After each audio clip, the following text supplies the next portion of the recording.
Strength training versus cardio, which is best for weight loss. In the realm of fitness and weight loss, two primary forms of exercises stand out: strength training and cardio. Both are effective in their own right, but understanding their specific impacts on weight loss can help individuals tailor their fitness routines for optimal results. Strength training.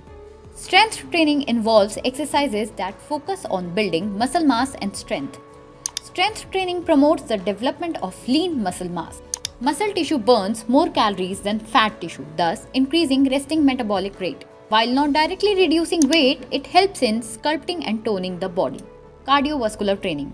Cardiovascular exercises aims to elevate heart rate and improve cardiovascular health. Cardio exercises burn more calories during the activity itself.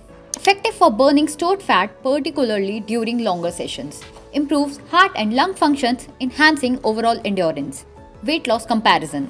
Cardio initially burns more calories per session due to continuous movement and higher heart rate. Strength training boosts metabolism over time as muscle mass increases, leading to sustained calorie burn.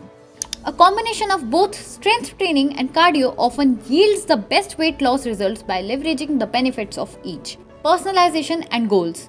The effectiveness of each method varies based on individual fitness levels, goals, and preferences. Tailoring a workout routine that incorporates both strength training and cardio ensures comprehensive fitness benefits. Regular assessments of weight, body composition, and fitness benchmarks helps in optimizing the exercise regimen. While both strength training and cardio contribute significantly to weight loss efforts, their impact differ based on various psychological and lifestyle factors. The best approach often involves a balanced workout routine that integrates both types of exercises, ensuring holistic fitness benefits and sustainable weight management.